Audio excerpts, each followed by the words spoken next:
오늘 우리가 함께 볼 말씀은 시편 29편 1절부터 11절까지의 말씀입니다. 시편 29편 1절부터 11절 함께 읽고 하나님께서 오늘 우리에게 주신 또 은혜를 함께 나누도록 하겠습니다. 하나님을 모시는 권능 있는 자들아, 영광과 권능을 주님께 돌려드리고 또 돌려드려라. 그 이름에 어울리는 영광을 주님께 돌려드려라. 거룩한 옷을 입고 주님 앞에 꿇어 엎드려라. 주님의 목소리가 물 위로 울려 퍼진다. 영광의 하나님이 우레소리로 말씀하신다. 주님께서 큰 물을 치신다. 주님의 목소리는 힘이 있고 주님의 목소리는 위엄이 넘친다. 주님께서 목소리로 백향목을 쪼개시고 레바논의 백향목을 쪄개신다. 레바논 산맥을 송아지처럼 뛰놀게 하시고 시련산을 들송아지처럼 날뛰게 하신다. 주님의 목소리에 불꽃이 튀긴다. 주님의 목소리가 광야를 흔드시고 주님께서 가데스 광야를 뒤흔드신다. 주님의 목소리가 암사슴을 놀래켜 낙태하게 하고 우거진 숲조차 벌거송이로 만드시니 그분의 성전에 모인 사람들이 하나같이 영광하고 외치는구나. 주님께서 범람하는 홍수를 정복하신다. 주님께서 영원토록 왕으로 다스리신다. 주님은 당신을 따르는 백성에게 힘을 주신다. 주님은 당신을 따르는 백성에게 평화의 복을 내리신다. 아멘. 출애굽기 안에서 우리는 자연 만물을 다스리시는 하나님의 권능을 쉽게 찾아볼 수가 있지요. 이스라엘을 이집트에서 인도하여 내실 때 이집트 온 지역에 내리신 10가지 재앙과 홍해를 가르신 사건은 하나님의 권능을 이스라엘과 온 민족 가운데 드러내신 사건이었습니다. 뿐만 아니라 광야에서 40년 동안 꾸준히 아침과 저녁마다 만나와 메추라기로 200만 명에 달하는 이스라엘 백성을 먹이신 것 또한 하나님의 그 크신 권능을 보여주신 사건이라고 말할 수 있겠죠.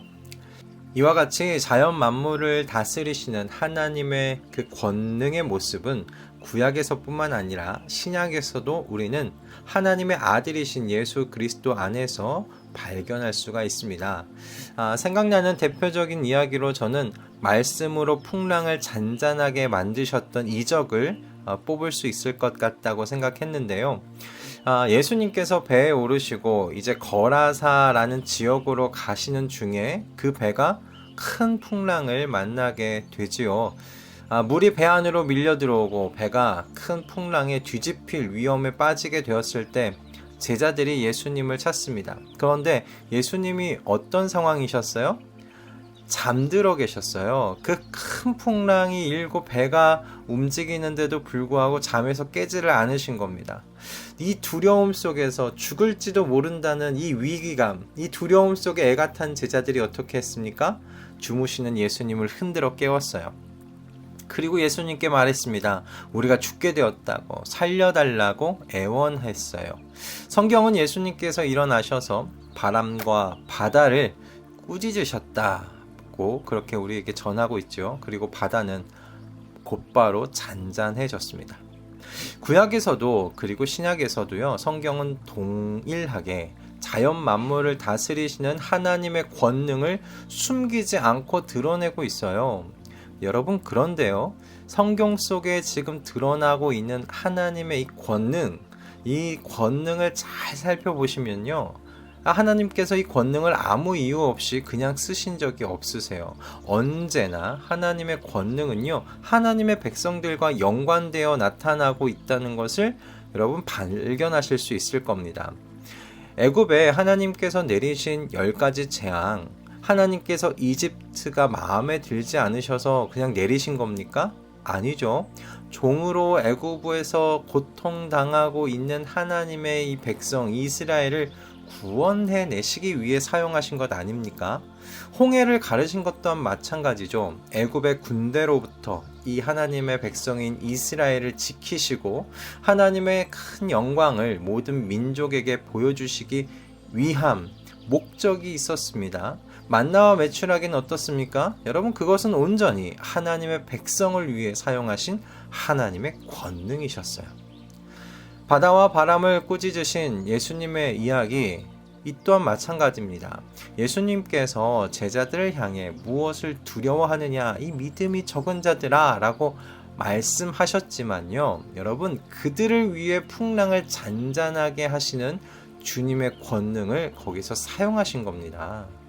어디 그뿐입니까? 주님께서는 주님에게 믿음으로 나오는 모든 사람들의 그 병을요, 주님의 권능으로 치유하셨어요. 우리는 이렇게 구약과 신약의 동일하신 하나님을 통해서 한 가지 분명하게 깨달을 수 있습니다. 하나님께서는요, 당신의 권능을 하나님의 백성들을 위해 사용하시기를 기뻐하시는 하나님이시다라는 것입니다. 여러분, 이 진리를 여러분 꼭 기억하십시오. 하나님께서는 하나님의 주권으로 그분의 기쁘신 뜻 가운데 주님의 권능을 주님의 백성을 위해 사용하십니다. 오늘 우리가 읽은 이 시편 29편의 시인도 이와 같은 하나님을 폭풍이 일어나고 사라지는 그 과정 속에서 믿음의 눈으로 발견한 거예요. 그리고 이 권능을 주님의 백성을 위해 사용하시는 이 주님의 영광을 지금 찬양하고 있는 것이 바로 이 29편의 시인입니다. 저는 폭풍이 일어나고 사라지는 그 과정 속에서 자연 만물을 다스리시는 하나님의 권능을 발견하고 바라보는 이 시인의 이 믿음의 눈이 참 부러웠습니다. 분명히 이 시인은 자연 만물 안에서 일어나는 모든 순간 속에서 하나님의 권능을 발견했을 거예요. 꽃이 피고 지는 것, 바람이 동에서 서를 향해 부는 이 모든 과정들, 시인은 그 안에서 하나님의 권능을 보았을 겁니다. 그리고 이 모든 것을 일으키시는 권능의 하나님께서 당신의 이 권능을 자신의 백성을 위해 사용하심을 확신하고 지금 하나님을 찬양하고 있는 시인입니다.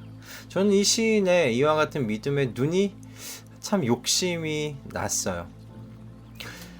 오늘 이 말씀을 여러분 묵상하면서 하나님의 아들과 함께 배 안에 있으면서도 풍랑으로 인해 흔들거리는 배 안에서 두려워 떠는 제자들의 모습이 꼭 저의 모습 같아 보였습니다.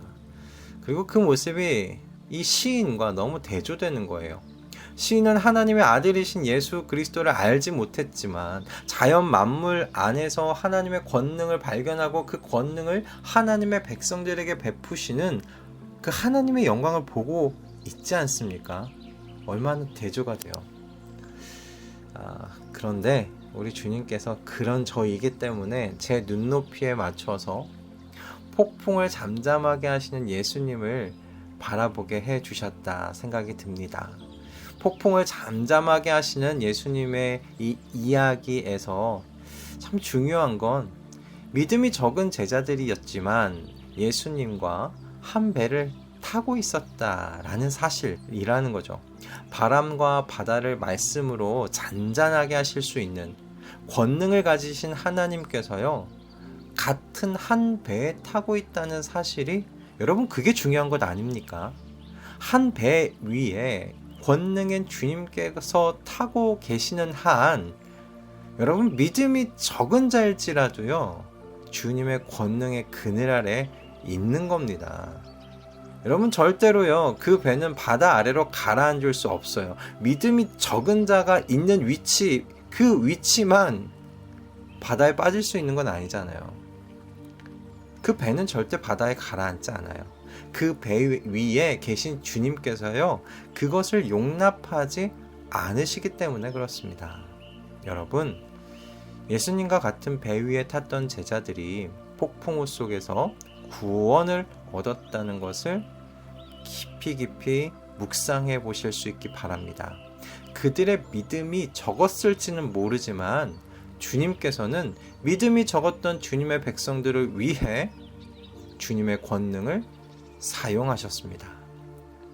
이 이야기를 그냥 읽고 지나치지 마시고 깊이 묵상하실 수 있기를 바라요. 그냥 이 이야기가 예수님께서 하나님의 아들이시라는 것을 드러내는 그런 이야기로 적혔다라고만 여러분 생각하고 그냥 지나치지 마시기 바랍니다. 주님과 같은 배에 타고 있는 주님의 백성 여러분 절대로 바다 아래로 가라앉지 않아요. 주님께서 주님의 권능을 사용하십니다. 오늘 시인이 찬양하는 11절에 이 찬양의 고백을 그대로 우리 마음으로 받고 믿는 저와 여러분 다 되실 수 있기를 바랍니다. 11절의 말씀입니다. 주님은 당신을 따르는 백성에게 힘을 주신다. 주님은 당신을 따르는 백성에게 평화의 복을 내리신다. 아멘. 기도하겠습니다. 주님은 온 천하 만물을 말씀으로 다스리시는 권능의 하나님이십니다. 그리고 그 권능을 주님의 백성을 위해 사용하시는 영광의 하나님이십니다. 주님의 영광을 저희도 시인과 같이 노래하기를 소원합니다. 그러하오니 주님 우리에게 믿음의 눈을 더욱 밝게 열어주셔서 11절의 이 말씀을 진리의 말씀으로 마음 가운데 새기고 받아들일 수 있도록 인도하여 주시옵소서. 주님은 당신을 따르는 백성에게 힘을 주신다. 주님은 당신을 따르는 백성에게 평화의 복을 내리신다. 이 말씀대로 주님은 주님의 권능을 주님의 백성에게 나누어 주시는 주님이십니다. 이 믿음으로 오늘 하루를 주님의 백성으로서 승리할 수 있도록 인도하여 주시옵소서. 오늘 우리에게 주신 주님의 모든 말씀에 감사드리오며 우리 주 예수 그리스도의 이름으로 기도드립니다. 아멘.